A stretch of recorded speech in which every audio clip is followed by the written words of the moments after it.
बच्चों, उम्मीद आप काफी अच्छे होंगे। क्लास 11 फिजिक्स के लिए ये वीडियो है और मैं इंपॉर्टेंट डेरिवेशन आपको बताने वाला हूं। यहां पर कई बच्चों का कहना था कि सर 12th के साथ साथ 11th वालों को भी सपोर्ट दीजिए, डेरिवेशन बता दीजिए, न्यूमेरिकल्स एंड बाकी चीजें बताते रहिए। तो ये वीडियो उसी पे आधारित है। आपने जैसा डिमांड किया था मैं लेके आपके पास आ गया हूं। आज हम लोग डिस्कशन करने वाले हैं इंपॉर्टेंट डेरिवेशन का, जो हाफरली एग्जाम के लिए आपके चैप्टर 1 से लेकर 7 तक फिजिक्स से पूछे जा सकते हैं। ध्यान से पूरा वीडियो देखिएगा शुरू से अंत तक, जैसे कोई भी डेरिवेशन मिस ना हो। इन डेरिवेशन को कम से कम तैयार कर लीजिएगा। तैयार करने के लिए भी मैंने वीडियो बना रखे हैं, उसका भी मैं जिक्र करूंगा। अगर वीडियो पसंद आए तो लाइक एंड शेयर कीजिएगा और अरविंद एकेडमी चैनल को सब्सक्राइब करना मत भूलिएगा। टॉप क्वालिटी कंटेंट फिजिक्स सरल भाषा में पढ़ने के लिए। आइए मैं आपको लेके चलता हूं पीसी में।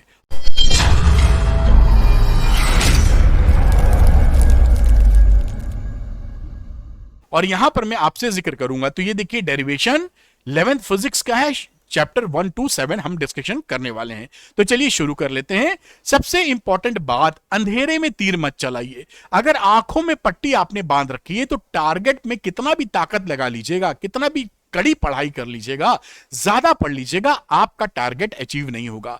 इसीलिए मैं आपको डायरेक्शन दे रहा हूं कि राइट डायरेक्शन में मेहनत करेंगे तो सुपर क्वालिटी का रिजल्ट प्रोड्यूस कर पाएंगे। आइए उसी को देखते हुए इंपॉर्टेंट डेरिवेशन की बात करते हैं। चैप्टर 2 से शुरू करते हैं। चैप्टर 1 में कोई ऐसा डेरिवेशन नहीं, यूनिट्स एंड मेजरमेंट में, जो आपसे नॉर्मली पूछा जाए डेरिवेशन के तौर पर। चैप्टर 2 जो कि motion in a straight line है, इसमें ये डेरिवेशन जो है relations for uniformly accelerated motion, graphical treatment आपके कोर्स में है। और इसको ये जो डेरिवेशन इक्वेशंस रहती हैं, v equal to u plus 80, s equal to u t plus half 80 square, v square equal to u square plus 2s। यहां पे ध्यान रखिएगा, ये जो a होता है ये कांस्टेंट होता है। तो ये जो मोशन है यूनिफॉर्मली एक्सीलरेटेड मोशन के लिए एप्लीकेबल रहती हैं। इनका डेरिवेशन आपको आना चाहिए ग्राफिकल ट्रीटमेंट के बेसिस पर, और मैंने अपने वीडियो में कराया, मैं बताऊंगा कहां से आप इसको देख सकते हैं। दूसरी बात करते हैं, यानी चैप्टर नंबर 3 पे आते हैं, मोशन इन ए प्लेन। अब इस चैप्टर में काफी इंटरेस्टिंग चीजें हैं, क्योंकि वेक्टर्स पूरा है और फिर प्लेन की बात की जाती है। तो पहले आप parallelogram law of vector addition को तैयार कर लीजिएगा। इसका जो फॉर्मूला निकालते हैं वो कैसे प्रूफ किया जाता है ये आपको आना चाहिए। ये वेक्टर एडिशन की बात है, वेक्टर के अंदर आता है। दूसरा, equation of path of projectile, जिसे आप फिजिक्स की भाषा में ट्रैजेक्टरी ऑफ प्रोजेक्टाइल बोलते हैं, उसका डेरिवेशन, जहां पे आप ये प्रूफ करते हैं कि ये प्रोजेक्टाइल पैराबोलिक पाथ को फॉलो करता है। तो ये भी लिख के आ सकता है कि show that projectile follows the parabolic path. तो मतलब वही है, ये आप समझिएगा, लैंग्वेज में थोड़ा खेल हो सकता है। अगला derivation, two angles of projection for same range. Same range के लिए प्रोजेक्टाइल में दो एंगल्स मिलते हैं आपको। ये शो करिए कि दो एंगल्स ऑफ प्रोजेक्शन पे सेम रेंज आपको मिल रही है। तो ये छोटा सा डेरिवेशन है, लेकिन आपको आना चाहिए। फिर मैक्सिमम हाइट, टाइम और रेंज, यानी रेंज, प्रोजेक्टाइल में टाइम और हाइट निकालने के लिए भी जो फॉर्मूले हैं उनका डेरिवेशन आपसे पूछा जाता है। इसकी भी तैयारी होनी जरूरी है। और ये बहुत इंपॉर्टेंट एक डेरिवेशन है जो थोड़ा सा टफ भी है। मैं टफ आपकी भाषा को यूज कर रहा हूं, प्रैक्टिस कर लेंगे तो इजी हो जाएगा। सेंटीपीटल एक्सेलरेशन, इसका डेरिवेशन आता है। तो इसमें एक तो मैग्नीट्यूड आप जानते हैं, इसका जो मैग्नीट्यूड नहीं जानते तो पता कर लीजिए, v स्क्वायर अपॉन r या r ओमेगा स्क्वायर इसका मैग्नीट्यूड होता है। एक तो इसका मैग्नीट्यूड प्रूफ करते हैं।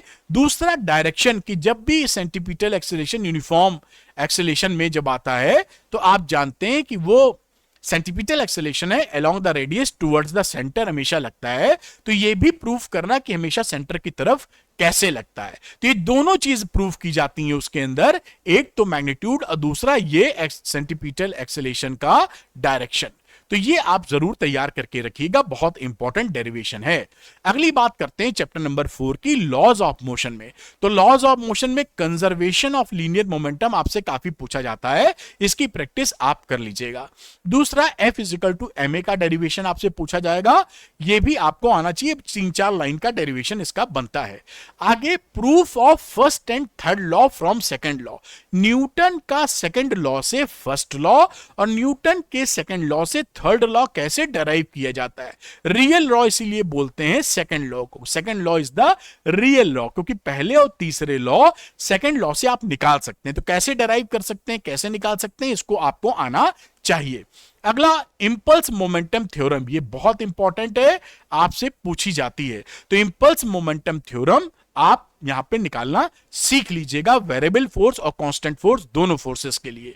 Banking of road, banking of road क्या होती है और क्या फॉर्मूला इसमें निकलता है, ये भी आपको अच्छी तरीके से आना चाहिए। तो बैंकिंग ऑफ रोड का डेरिवेशन तैयार होना चाहिए।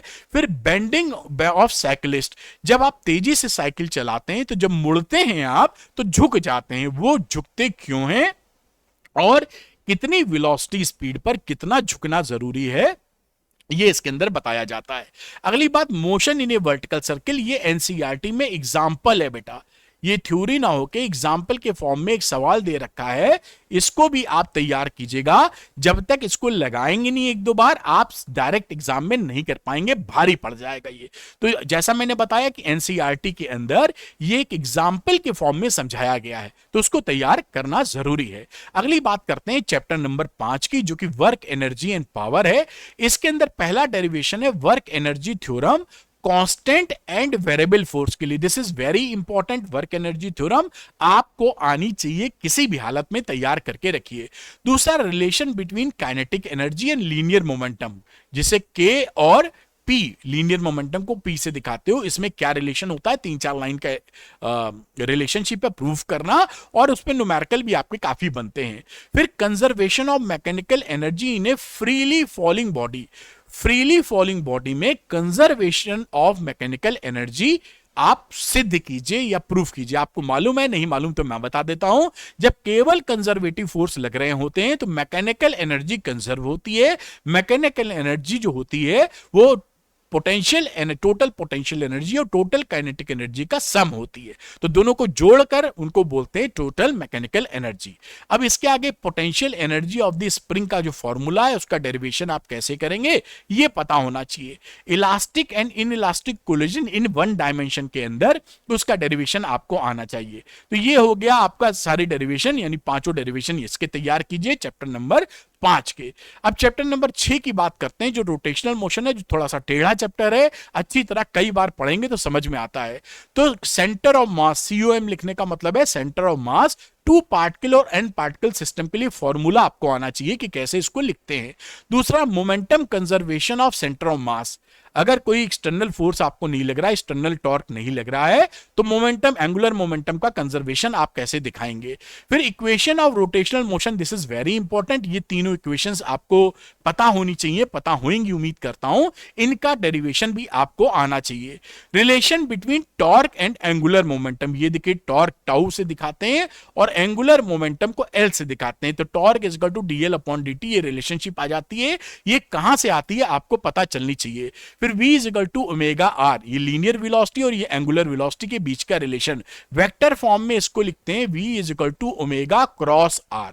तो इसका डेरिवेशन आपसे मैग्नीट्यूड वाला पूछा जाता है।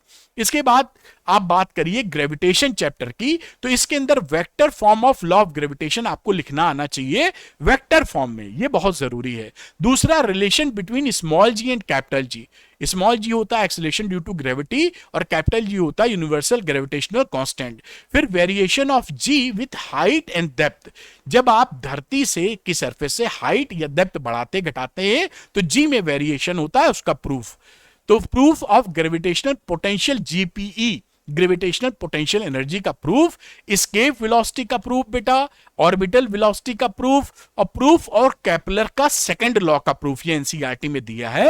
ये सेकंड लॉ, केपलर्स लॉ को कैसे प्रूफ करते हैं ये भी आपको आना चाहिए। मैंने आपको ये सारी चीजें आप तैयार करिए, और ये वन शॉट की सीरीज 2025 की चल रही है, बहुत कम समय के अंदर इसके अंदर सारे डेरिवेशन आपको मिलेंगे। तो सारे डेरिवेशन, न्यूमेरिकल, सभी कॉन्सेप्ट आप तैयार कर सकते हैं, लिंक दिया है डिस्क्रिप्शन के अंदर, और ये आप देख लीजिए, फ्री ऑफ कॉस्ट है। और अगर कुछ फीस देने को तैयार है बड़ी नॉमिनल, तो आपके लिए द्रोणा 1.0 का कोर्स है, जो यहां लाइव क्लासेस मिलेंगी आपको, सारे एनसीईआरटी वीडियो सॉल्यूशंस मिल जाएंगे एक्सरसाइज के, और एग्जाम्पल के वीडियो सॉल्यूशंस भी मिल जाएंगे। साथ में इंपॉर्टेंट क्वेश्चन की वर्कशीट मिलेगी जो फुली चार्ज है, और इस पे अभी एक बड़ा ऑफर चल रहा, बड़ी नॉमिनल फीस के अंदर इसको आप ले सकते हैं। इसको लेने के बाद आपको कुछ और लेने की जरूरत नहीं है। तो जो बच्चे 11th के इंटरेस्टेड हैं कि फिजिक्स आसानी से सीखना चाहते हैं, वो द्रोणा 1.0 में मेरे साथ जुड़ सकते हैं। और उसको जोड़ने के लिए अरविंद एकेडमी ऐप को डाउनलोड कर लीजिए। उसके स्टोर सेक्शन में जाइए, द्रोणा 1.0 दिखेगा, वहां पर टैब, उसको क्लिक करने के बाद एक टैब दिखेगा आई एम इंटरेस्टेड का, क्लिक करेंगे तो व्हाट्सएप और एसएमएस द्वारा आपको लिंक आ जाएगा। उस लिंक पर पेमेंट करते ही द्रोणा 1.0 एक्टिवेट हो जाएगा, तुरंत इंस्टेंटली आप उसका इस्तेमाल कर पाएंगे। तो द्रोणा लेकर आप मेरे साथ सुपर क्वालिटी की पढ़ाई कर सकते हैं। ये वीडियो कैसा लगा बताइएगा। अगर ऐसे ही वीडियो और चाहिए जिससे आपको गाइडेंस और सपोर्ट मिल सके तो मुझे कमेंट करके बताइए, जिससे मैं उसी के फीडबैक पर आपको उस तरह के वीडियो जल्दी से जल्दी प्रोवाइड करूंगा, क्योंकि हाफ ईयरली एग्जाम काफी करीब है। और हां, अरविंद एकेडमी चैनल को सब्सक्राइब करना मत भूलिएगा, टॉप क्वालिटी फिजिक्स कंटेंट के लिए और सुपर इजी लैंग्वेज के साथ। Thank you very much, wish you all the best, good luck to you, bye.